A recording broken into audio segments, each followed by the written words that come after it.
अस्सलाम वालेकुम व्यूअर, तो कैसे हैं आप सब। आज हम लोग जो है अपनी मैट्रिक फिजिक्स के चैप्टर नंबर 13 के जो है न्यूमेरिकल को देखते हैं। तो न्यूमेरिकल हमारे पास फर्स्ट है, वो हमें कहता है कि a particular temperature the speed of sound in air 333 metre per second if the wavelength of a sound wave in 3 centimetre calculate the frequency of the sound wave. तो अगर हमारे पास साउंड वेव की जो वेवलेंथ है वो कितनी हो, 3 centimetre, तो हमें क्या निकालनी है, फ्रीक्वेंसी की वैल्यू निकालनी है। Is the frequency in the audible range of the human ear, तो क्या उस फ्रीक्वेंसी की साउंड को जो है वो इंसान सुन सकता है या नहीं, वो चीज आप लोगों को यहाँ पे क्या करनी है, मेजर करनी है। तो बच्चों हमारे पास यहाँ पर जो गिवन डाटा है आपके पास न्यूमेरिकल का, उसने एक तो दी थी स्पीड ऑफ साउंड जो कि हमारे पास थी 333 मीटर पर सेकंड। उसके बाद आप लोगों को वेवलेंथ गिवन थी जो कि हमारे पास है 3 सेंटीमीटर। अब आप लोगों ने याद रखना है कि हमारे पास जो वेवलेंथ है वो सेंटीमीटर में नहीं मीटर में होती है, तो मीटर में कन्वर्ट करने के लिए इसको 100 पे क्या कर देना है, डिवाइड। तो ये हमारे पास आ जाएगा 0.03 मीटर। ओके, फ्रीक्वेंसी हमें निकालनी थी, तो अब हम इसका सोल्यूशन कर लेते हैं। सो यहाँ पे आप लोगों को याद रखना है, एज वी नो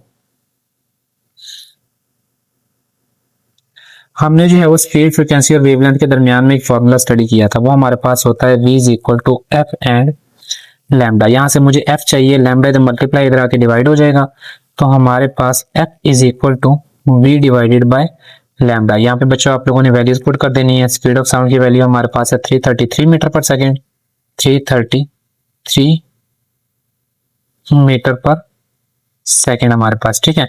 उसके बाद हमारे पास जो वेवलेंथ है वो 0.03 है, तो ये हमारे पास आ गया 0.03 मीटर। तो यहाँ पे आप वैल्यू को डिवाइड करेंगे तो हमारे पास 333 को आप डिवाइड कर दें 0.03 के ऊपर, तो ये हमारे पास आ जाएगा 1110 हर्ट्ज, ठीक है। हमारे पास पॉइंट यहाँ पे है तो पॉइंट को 3 टाइम रिवॉल्व कर लें, 1 2 एंड 3। जब भी आप लेफ्ट से राइट जाते हैं तो प्रीफिक्स की वैल्यू हमारे पास किस में आती है, पॉजिटिव में। तो 10 की पावर 3 हर्ट्ज, 10 की पावर 3 हमें पता है कि किलो के इक्वल होता है, तो इसको आप लिख दें जी किलो के। तो हमारे पास जो फ्रीक्वेंसी है वो कितनी आ जाएगी, 11 किलो हर्ट्ज। तो ये आपका न्यूमेरिकल क्या हो जाएगा, यहाँ पे सॉल्व हो जाएगा। उसके बाद हम नेक्स्ट न्यूमेरिकल को देखते हैं। नेक्स्ट हमारे पास है a clock chyme 48 time in 1 minute. क्या हमारे पास एक क्लॉक है, चाइम्स का मतलब यहाँ पर जो है ना वो साउंड लिया हुआ उन्होंने, वो 1 मिनट के अंदर जो है ना 48 टाइम्स क्या करती है, साउंड क्रिएट करती है। Calculate the frequency and period of the Chimes, तो हमें जो है फ्रीक्वेंसी कैलकुलेट करनी है और time period of the Chimes जो है वो क्या करना है, कैलकुलेट करना है। तो हम लोग क्या करते हैं, यहाँ पर आपके पास जो गिवन डाटा है 13.2, सबसे पहले आप लोगों ने यहाँ पे लिखना है गिवन डाटा। गिवन डाटा में बच्चों आप लोगों को जो चीज गिवन थी वो हमारे पास थी नंबर ऑफ चाइम्स, उसको आप रिप्रेजेंट करेंगे स्मॉल n के साथ, वो हमारे पास है 48। उसके बाद आप लोगों के पास जो टाइम गिवन है वो हमारे पास गिवन है 1 मिनट। अब टाइम मिनट में नहीं होता, ये हमारे पास सेकंड में होता है, तो 1 मिनट में 60 सेकंड होते हैं हमारे पास। अब आप लोगों को जो चीज यहाँ से चाहिए है वो एक तो हमें फ्रीक्वेंसी चाहिए जो कि हमारे पास है f, और एक आप लोगों को जो चीज चाहिए वो आप लोगों को टाइम पीरियड की वैल्यू चाहिए। ओके, तो इसको हम लोग जो है वो सॉल्व कर लेते हैं।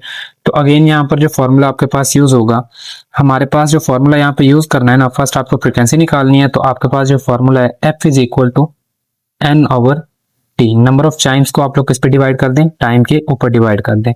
तो नंबर ऑफ चाइम्स कितने थे, 48, तो ये हमारे पास आ गया 48, और इसको टी के ऊपर डिवाइड कर दें 60 के ऊपर। तो यहाँ पे हम निकाल लेते हैं क्या आएगा, 48 को आप डिवाइड कर दें 60 के ऊपर, तो बच्चों ये आपके पास आएगा 0.8 हर्ट्ज हमारे पास, ठीक हो गया। तो नेक्स्ट हम लोगों को निकालना है टाइम पीरियड। अब हमें पता है कि जो टाइम पीरियड है वो हमारे पास क्या होता है, रेसिप्रोकल होता है किस चीज का, आपके फ्रीक्वेंसी का। तो यहाँ पर हमारे पास t is equal to 1 over f हमारे पास, ठीक है। तो डिवीजन में फ्रीक्वेंसी हमने निकाली 0.8, तो 0.8 को इसके ऊपर डिवाइड कर दें। तो 1 को जब आप डिवाइड करेंगे, जब हम 1 को डिवाइड करेंगे 0.8 के ऊपर, तो बच्चों हमारे पास आ जाएगा 25 सेकेंड। तो ये आपका क्या निकल आया, टाइम पीरियड निकल आया। नेक्स्ट हम लोग न्यूमेरिकल को देख लेते हैं। नेक्स्ट हमारे पास न्यूमेरिकल है, a car horn emit a sound with wavelength of 0.5 metre. एक गाड़ी है हमारे पास जो कि एक साउंड इमिट करती है, ठीक है, मतलब कि हॉर्न बजाते हैं और साउंड वहां से क्रिएट होती है। उसकी जो वेवलेंथ है वो है 0.5 metre. If the speed of the sound in air, तो हमारे पास speed of the sound in air जो है वो है 340 metre per second. Calculate the frequency of the sound, एक तो हमें साउंड की फ्रीक्वेंसी निकालनी है। प्रोड्यूसिंग बाय द कार, जो कि कार क्या कर रही है, प्रोड्यूस कर रही है, किसकी मदद से, हॉर्न की मदद से। तो सबसे पहले हम लोग यहाँ पर गिवन डाटा राइट डाउन कर लेते हैं अपना। न्यूमेरिकल नंबर है 13.3। बच्चों जो गिवन डाटा है हमारे पास, एक उसने क्या दिया हुआ है, आप लोगों को वेवलेंथ दी हुई है, ठीक है, वेवलेंथ वो हमारे पास है 0.5 मीटर। उसके बाद उसने जो चीज आप लोगों को दी है वो उसने दी है स्पीड, साउंड की स्पीड आप लोगों को दी है। वो जो स्पीड है वो हमारे पास है 340 मीटर पर सेकेंड हमारे पास। आप लोगों को जो चीज निकालनी है वो गाड़ी की फ्रीक्वेंसी निकालनी है। ओके, तो हम इसका जी सोल्यूशन कर लेते हैं। सोल्यूशन में अगेन वही फॉर्मूला यूज होगा बार बार आपके पास, जो कि हमारे पास है v is equal to f and lambda. यहाँ से बच्चों हमें चाहिए फ्रीक्वेंसी, तो फ्रीक्वेंसी अगर चाहिए तो वेवलेंथ मल्टीप्लाई इधर आकर डिवाइड हो जाएगी, तो हमारे पास v डिवाइडेड बाय लैम्डा। तो जो स्पीड है वो हम लोगों ने यहाँ पे निकाली 340 मीटर पर सेकेंड, और वेवलेंथ हमारे पास कितनी है 0.5। तो ये हमारे पास हो गया जी 340 डिवाइडेड बाय 0.5 हमारे पास। तो इसको हम कर लेते हैं 340 डिवाइडेड बाय हमारे पास 0.5। तो ये हमारे पास बच्चों आ गया 680 हर्ट्ज हमारे पास, ठीक है। तो ये जो है आप लोगों का रिक्वायर्ड आंसर आ गया। नेक्स्ट हम लोग न्यूमेरिकल देखते हैं 13.4 को। वो हमें कहता है कि a wave travel with a speed of 500 metre per second. एक वेव है जो कि स्पीड से ट्रेवल कर रही है 500 मीटर पर सेकेंड है, and has a wavelength of 2 metre. उसकी वेवलेंथ कितनी है, 2 मीटर की। Calculate the time period of the wave, तो वेव का हमें क्या कैलकुलेट करना है, टाइम पीरियड कैलकुलेट करना है। तो इसको बच्चों हम लोग कैलकुलेट कर लेते हैं। सबसे पहले अगेन आप लोगों ने गिवन डाटा ही राइट डाउन करना है। 13.4 गिवन डाटा जो उन्होंने हमें दिया हुआ है। तो गिवन डाटा के अंदर अगर हम लोग देखें तो आपको एक तो चीज जो गिवन है वो हमारे पास है स्पीड, वो है जी 500 मीटर पर सेकेंड। उसके बाद उन्होंने वेवलेंथ दी हुई है, ठीक है, वेवलेंथ वो है जी लैम्डा, और हमारे पास वो इक्वल है 2 मीटर के। आप लोगों को क्या निकालना है, टाइम पीरियड जो है वो कैलकुलेट करना है यहाँ पे।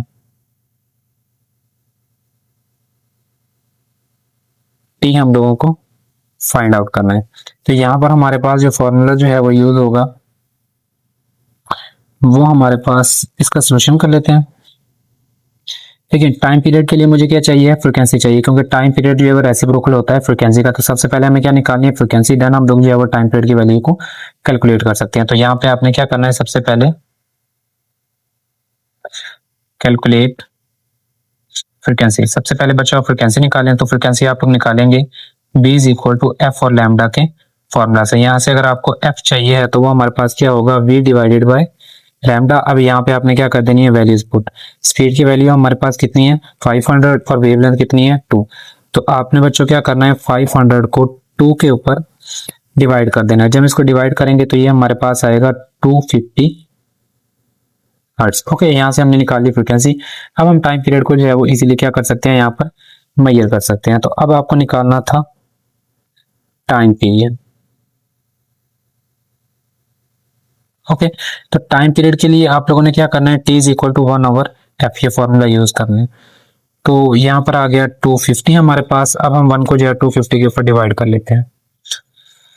तो 1 को आप डिवाइड कर दें 250 के ऊपर, तो बच्चों ये हमारे पास आ जाएगा 4 क्रॉस 10 की पावर 3। तो ये हमारे पास इक्वल आ गया जी 4 क्रॉस 10 की पावर -3 सेकेंड, ठीक है। तो आप पॉइंट को क्या करें, यहाँ से 3 टाइम जो है पीछे की तरफ मूव करवा लें। तो हमारे पास 0.3 0.004 सेकेंड जो है आपका टाइम पीरियड रिक्वायर्ड जो है वो आंसर निकल आएगा। नेक्स्ट हम लोग जो है न्यूमेरिकल नंबर 13.5 को देखते हैं। वो हमें कहता है कि a researcher boats send a sound wave straight to the seabed and receive the echo 2 second later. हमारे पास एक रिसर्चर है जिन्होंने हमारे पास एक बोट से जो है वो क्या किए हैं, साउंड वेव समुद्र के अंदर दाखिल की हैं, जो कि सी बेड से टकराकर मतलब कि सतह समुद्र से टकराकर क्या आई हैं, वापस आई हैं। और उनके टकराकर आने का जो टाइम है वो कितना है बच्चों हमारे पास 2 second. The speed of sound is sea water is 1600 metre per second. और सतह समुद्र के अंदर हमारे पास जो स्पीड है हमारे पास साउंड की, वो हमारे पास कितनी है 1600 metre per second. Find the depth of the sea at this position. तो हमें क्या करना है, सी की डेप्थ को फाइंड आउट करना है। ठीक हो गया, वो हम लोग जो है वो सॉल्व कर लेते हैं। तो हमारे पास क्या होगा कि देखें आपके पास जो बच्चों टोटल टाइम है, इसका टोटल टाइम वो हमारे पास है 2 सेकेंड। ओके, अब देखें अगर आपके पास शिप कुछ यहाँ पे स्टैंड है और ये आपका सी बेड है, एक दफा साउंड नीचे की तरफ गई, ठीक है, यहां से टकराई और टकराने के बाद क्या आई, वापस आई। ठीक है, तो मेरे पास ये क्या हो गए, एक जाने का टाइम और एक हमारे पास आने का टाइम। तो हमें क्या चाहिए, सिर्फ शिप से और यहां तक के जाने का टाइम चाहिए। तो उसके लिए हम लोग क्या करेंगे, time reach the seabed, seabed तक जाने में साउंड को कितना टाइम लगा। तो आपने क्या करना है, 2 को 2 के ऊपर डिवाइड, तो ये मेरे पास क्या आ जाएगा बच्चों 1। तो आपके पास जो टी है वो कितना आ गया 1 सेकेंड, यहाँ पे हमारे पास आ गया। ठीक है, उसके बाद उन्होंने जो चीज आपको दी है वो दी है स्पीड। तो हमारे पास जो स्पीड है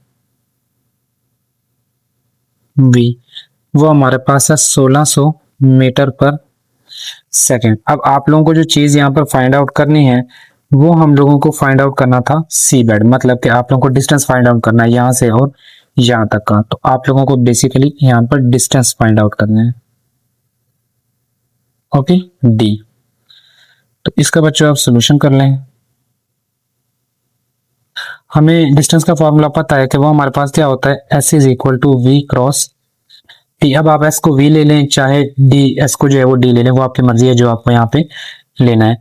तो हमारे पास क्या होगा, s is equal to v हमारे पास कितना था 1600 क्रॉस टाइम कितना था 1 सेकेंड। तो इसको 1 से क्या करवा दें, मल्टीप्लाई। तो हमारे पास टोटल डिस्टेंस कितना हो गया 1600 मीटर का, मतलब यहां से और यहां तक का जो डिस्टेंस है वो हमारे पास कितना है 1600 मीटर है। तो ये आप लोगों का रिक्वायर्ड जो है वो आंसर निकल आया। तो हम लोग इसके नेक्स्ट न्यूमेरिकल को देख लेते हैं जो कि लास्ट है।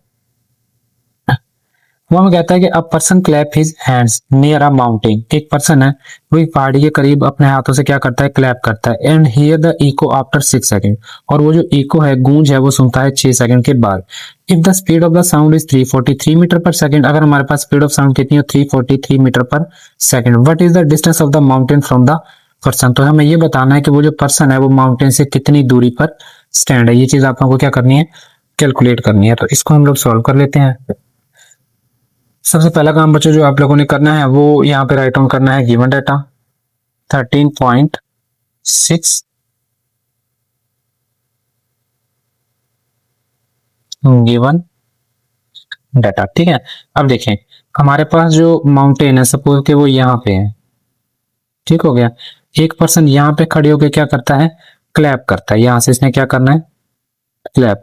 तो हमारे पास साउंड जाएगी और यहां से टकराकर वापस आएगी। उसका जो टोटल टाइम है पर्सन तक आने का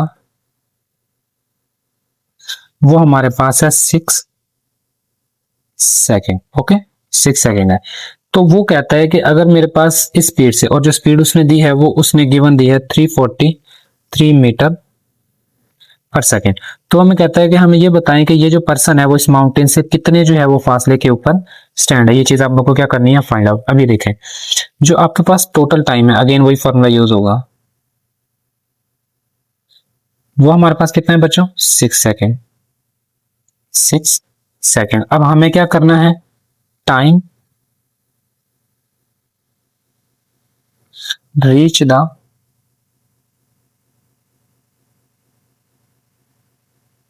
माउंटेन कि हमारे पास यहां से और यहां तक जाने में वेव को कितना टाइम लगा है। ठीक है, तो आपने क्या करना है, इस 6 को 2 के ऊपर डिवाइड, क्योंकि एक दफा ये टाइम जाने का और एक दफा आने का, तो हमारे पास 2 पे डिवाइड कर दें तो ये हमारे पास कितना आ जाएगा 3। तो हमारे पास 3 सेकंड जो है वो टाइम निकल आएगा। ये टाइम की वैल्यू आप लोगों ने यूज करनी है। ओके, तो अब हमें क्या निकालना था, डिस्टेंस यहाँ पे कैलकुलेट करना था। डिस्टेंस हमें निकालना है। ठीक हो गया, इसका बच्चों आप सोल्यूशन कर लें। हमारे पास जो फॉर्मूला है वो यूज होगा, d is equal to v cross t, यही फॉर्मूला यूज होगा। तो यहाँ पे अब आप वैल्यू पुट कर लें। v की वैल्यू हमारे पास कितनी है 343 मीटर पर सेकेंड। ठीक है, यहाँ पर हमने लिखा नहीं है तो आप यहाँ पर लिख लें।